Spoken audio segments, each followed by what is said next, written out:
लोकसभा चुनाव से पहले पेपर लीक के मुद्दे पर आपको अपनी एक अपडेट देते हैं। नतीजों के बाद भी पेपर लीक मुद्दा जो है वो गरमा रहा है।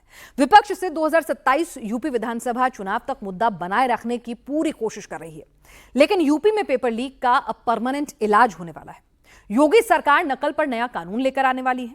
योगी ऐसा सिस्टम तैयार कर रहे हैं जिससे ना तो पेपर लीक होगा और जो माफिया इसमें शामिल हैं वो जेल से बाहर कभी निकल ही नहीं पाएंगे, तो अपराध करने से पहले 100 बार सोचेंगे।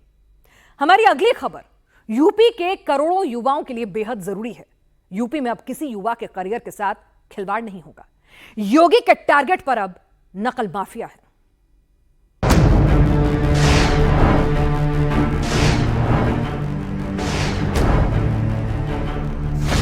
मध्य प्रदेश हो या फिर बिहार, राजस्थान हो या फिर झारखंड, हर जगह की हेडलाइन में पेपर लीक कॉमन है। राज्य बदल जाते हैं, एग्जाम के नाम बदल जाते हैं, लेकिन पेपर लीक पर फुल स्टॉप नहीं लगता। पिछले 5 साल में हरियाणा में 2, राजस्थान में 7, गुजरात में 3, महाराष्ट्र में 2, कर्नाटक में 2, उत्तराखंड में 4, यूपी में 1, मध्य प्रदेश में 5, तेलंगाना में 5, असम में 1, बिहार में 3, झारखंड में 1 और ओडिशा में भी 1 पेपर लीक का मामला सामने आया। ये सारे एग्जाम भर्ती परीक्षा के थे। यूपी में पेपर लीक हुआ, मुद्दा बना, हंगामा हुआ, लेकिन अब पेपर लीक गैंग का परमानेंट इलाज होगा। योगी सरकार ऐसा कानून लेकर आने वाली है जो लीक को हमेशा के लिए फिक्स कर देगी। कानून के तहत 1 करोड़ रुपए तक का जुर्माने का प्रावधान हो सकता है, उम्र कैद की सजा हो सकती है। गैंगस्टर एक्ट के तहत संपत्ति पर बुलडोजर एक्शन भी दिख सकता है। योगी आदित्यनाथ ने क्लियर कट कहा था, युवाओं के भविष्य के साथ खिलवाड़ नहीं होगा। योगी जो कहते हैं वो पूरा जरूर करते हैं। सर, योगी सरकार बड़ा फैसला लेने जा रही है। अब कोई उत्तर प्रदेश में अगर नकल कराने या करने की कोशिश करेगा तो सरकार सख्ती से निपटेगी। निश्चित तौर पर उत्तर प्रदेश की हमारी योगी सरकार 2017 से लेकर अब तक हमेशा हमने उत्तर प्रदेश में पारदर्शी व्यवस्था लागू करने के नियत के साथ काम किया है। उत्तर प्रदेश में हमारा जो युवा है, नौजवान है, उसके भविष्य के साथ खिलवाड़ करने की इजाज़त किसी को नहीं दी जाएगी। परीक्षाएं सुचारू रूप से हो, नकल विहीन हो, पारदर्शी हो और परीक्षा में किसी भी तरह की कोई डिस्टर्बेंस कोई ना कर पाए, इसके लिए हमेशा हमारी योगी सरकार सजग है। गैंगस्टर एक्ट भी लगाया जाएगा नकल माफियाओं के खिलाफ और संपत्ति भी कुर्क की जाएगी, यानी कि नजीर बनने जा रही है उत्तर प्रदेश में। निश्चित तौर पर उत्तर प्रदेश को 2017 के बाद से हमने उत्तर प्रदेश को एक विकास की तरफ आगे बढ़ता हुआ प्रदेश, नौजवानों के हौसलों को उड़ान देता हुआ प्रदेश, नौजवानों के इरादों को मजबूत करता हुआ प्रदेश बनाया है। और यकीनन उत्तर प्रदेश को हम नौजवानों के लिए एक बेहतर प्रदेश बना रहे हैं और इनके विकास के लिए, नौजवानों के विकास के लिए जो भी चीज़ ज़रूरी होगी, निश्चित तौर पर हमारी योगी सरकार वो ज़रूर करेंगे। ऐसा नहीं है, उत्तर प्रदेश में अब तक पेपर लीक को लेकर कोई कानून नहीं था। कानून अब भी है, लेकिन उसका असर नकल माफिया गैंग पर पड़ता नहीं। कानून कमजोर है, माफिया मजबूत है। साल 1998 में यूपी एग्जामिनेशन एक्ट लागू हुआ। इसमें 1 से 7 साल तक की सजा और 10,000 रुपए जुर्माने का प्रावधान है। अगर किसी की गिरफ्तारी भी होती है तो आराम से जमानत मिल जाती है। पेपर लीक सिंडिकेट की कमाई करोड़ों में है। 10,000 का जुर्माना क्या ही डराएगा, लेकिन अब डरना पड़ेगा। यूपी में भूमाफिया, खनन माफिया पर ब्रेक लगाया जा चुका है। अब योगी सरकार के टारगेट पर नकल माफिया है। योगी सरकार पेपर लीक पर कानून बनाने के लिए हर राज्य के नकल कानून की स्टडी भी कर रही है। एक्सपर्ट की राय भी ली जा रही है। किस राज्य के कानून में क्या कमी है, किसमें क्या अच्छा है, सबकी लिस्ट रेडी हो रही है। देश के 6 राज्यों में यूपी की तरह नकल विरोधी कानून है। छत्तीसगढ़ में 2008 में नकल विरोधी कानून बना। झारखंड में साल 2001 में, आंध्र प्रदेश और तेलंगाना में साल 1997 में, ओडिशा में 1998 में और महाराष्ट्र में 1982 से पुराने कानून लागू हैं। लेकिन इन सारे कानून में सजा की सीमा और जुर्माने का प्रावधान कम है। राजस्थान और उत्तराखंड में पेपर लीक रोकने के लिए नए नकल विरोधी कानून लागू हुए। इसके लिए उत्तराखंड में 10 साल या उम्र कैद का कानून है और 10 करोड़ तक का जुर्माने का प्रावधान है। राजस्थान में आजीवन कारावास, प्रॉपर्टी अटैचमेंट और 10 करोड़ रुपए तक के जुर्माने का प्रावधान है। दोनों जगह पर साल 2023 में कानून लागू हुए। पेपर लीक ऐसा मुद्दा है जो हर युवा, हर घर में सीधे इम्पैक्ट डालता है। पॉलिटिक्स तो हर टॉपिक पर की जा सकती है, लेकिन जब भर्ती परीक्षा का पेपर लीक होता है तो लाखों करोड़ों सपने और हौसले टूट जाते हैं। लोकसभा चुनाव में भी इसका असर पड़ा है। यूपी लोकसभा चुनाव में पेपर लीक को मुद्दा बनाया गया। युवा पेपर लीक से खासे नाराज भी हैं। पेपर लीक ऐसा मुद्दा है जिसको विपक्ष 2027 चुनाव में भी इस्तेमाल करेगा। सरकार जो परीक्षाओं की शुचिता है उसको मेंटेन करने के लिए, उसको बेहतर करने के लिए नया मसौदा ला रही है, जिसमें कह रही है कि जो लोग अब नकल करेंगे या कराएंगे उनके खिलाफ गैंगस्टर लगाया जाएगा, उनकी संपत्ति को अर्जित किया जाएगा।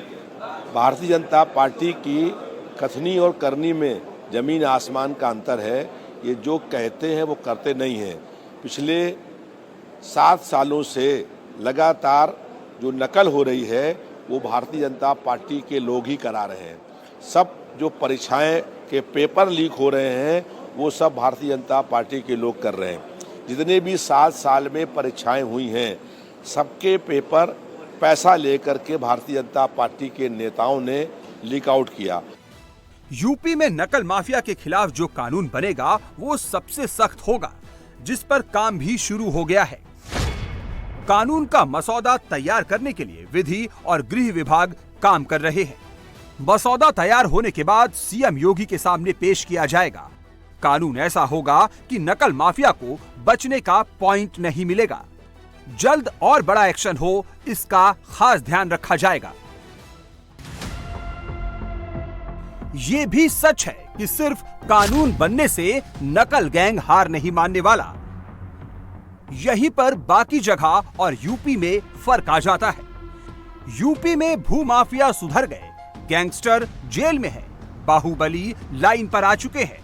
योगी सरकार 2 फ्रंट पर काम कर रही है। पहला, नकल माफिया के खिलाफ सख्त कानून बनाना। दूसरा, पेपर लीक ना हो ऐसा फुल प्रूफ प्लान बनाना। क्योंकि सिर्फ एक नकल माफिया इस काले धंधे में नहीं है। सिर्फ एक राज्य से सिंडिकेट नहीं चलता।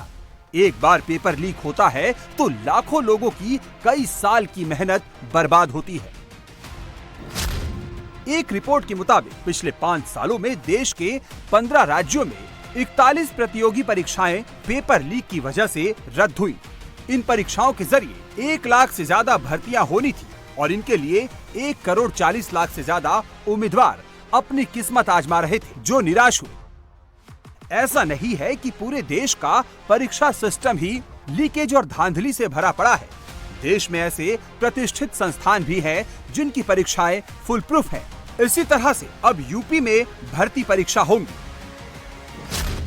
यूपीएससी की सिविल सेवा परीक्षा का पर्चा कभी लीक नहीं हुआ। 2022 में प्री के पेपर लीक की अफवाह उड़ी, लेकिन ये झूठी साबित हुई। आईआईटी में दाखिले के लिए होने वाली जेईई परीक्षा का पर्चा सिर्फ एक बार लीक हुआ। 2021 में हुए पेपर लीक की जांच सीबीआई के पास है। आईआईएम में दाखिले के लिए कैट परीक्षा का पर्चा सिर्फ एक बार लीक हुआ। 2003 में पहली बार ये परीक्षा ऑनलाइन हुई थी, उस वक्त पेपर लीक हुआ। इसके बाद कई बार पेपर लीक की अफवाहें उड़ी, लेकिन झूठ निकली।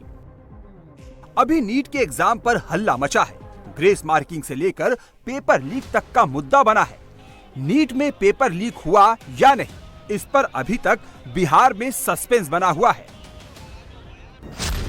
बिहार में जिन 11 परीक्षार्थियों के रोल कोड मिले थे, उनसे 18 और 19 जून को पूछताछ होगी। इन सबको 18 और 19 जून को पूछताछ के लिए ईओयू दफ्तर बुलाया गया है। ये परीक्षार्थी बिहार के अलावा यूपी और महाराष्ट्र से हैं। बिहार में पेपर लीक का सच सामने आना बाकी है, लेकिन गुजरात में नकल माफिया अलग ही लेवल पर चले गए। गुजरात में पेपर लीक नहीं हुआ तो ब्लैंक आंसर शीट से टॉप कराने का प्लान बनाया गया। आखिर कैसे नकल गैंग इतनी डीप प्लानिंग कर लेते हैं? उनको लूप होल कहां से मिलते हैं? इसकी पड़ताल हमारे सीनियर एसोसिएट एडिटर निर्णय कपूर ने की। क्या नीट का जो एग्ज़ाम लेने का पैटर्न है उसमें कोई खामी है या इम्प्लीमेंटेशन में कोई खामी है? पैटर्न में तो ज़्यादा खामी नहीं है, वो अच्छा कर रहे हैं, but implementation, the way the exams are conducted, उसमें प्रॉब्लम है। एक तो एनटीए है और एनटीए ही कंडक्ट करता है और एनटीए ही एनटीए को मॉनिटर करता है, मतलब ऊपर से कोई मॉनिटरिंग नहीं है, और जिसकी वजह से ये लूप होल्स रह जाते हैं और पॉसिबिलिटीज रह जाती है चीटिंग की। मतलब आप जैसे बता रहे हैं कि एनटीए कंडक्ट करता है, एनटीए मॉनिटरिंग कर रहा है, तो क्या होना क्या चाहिए सिस्टम में? जैसे हम देखते हैं हिंदुस्तान में नीट का एग्ज़ाम पेन पेपर से हो रहा है, यूपीएससी के एग्ज़ाम होते हैं, कई स्टेट कमीशंस के एग्ज़ाम जो हैं, तो उनके में उनका जो सिस्टम है एग्ज़ाम कंडक्ट करने की जो प्रक्रिया है उसमें और नीट में क्या अंतर कहाँ आ जाता है? जैसे मैंने बोला कि नीट एनटीए ही एनटीए को मॉनिटर कर रहा है, तो उसके बदले कुछ हायर अथॉरिटीज़ हो, कोई रिस्पॉन्सिबल पर्सन्स हो, चाहे गवर्नमेंट की तरफ से हो, जो उनका मॉनिटरिंग करे, और जो भी पॉसिबल लूप होल्स जो सामने आए हैं, चाहे वो प्रूव हो रहा है या नहीं हो रहा है, पर जो भी सुनने में आया है कि ये लूप होल्स रह गए, उस सारे लूप होल्स का अगर करेक्टिव एक्शंस ले, सो दैट जो जेन्युइन बच्चे वो सफ़र ना करे और इन फ्यूचर अच्छे से सेफली और ज़्यादा ट्रांसपेरेंट वे से एग्जाम्स कंडक्ट हो, वो अच्छा रहेगा। मतलब आप ये कहना चाह रहे हैं कि जैसे गोधरा सेंटर का जो मामला सामने आया कि पूरा का पूरा सेंटर ही कॉम्प्रोमाइज़ हो गया, तो वो नहीं होता यदि कोई डिस्ट्रिक्ट ऑफिशियल्स इसमें इन्वॉल्व होते और उनके थ्रू चैनलाइज होती सारी प्रक्रिया? जी बिल्कुल, जो भी लूप होल्स है वो मेरे ख्याल से इसी रीज़न से है, और ये सारे लूप होल्स को ब्लॉक अभी करना चाहिए।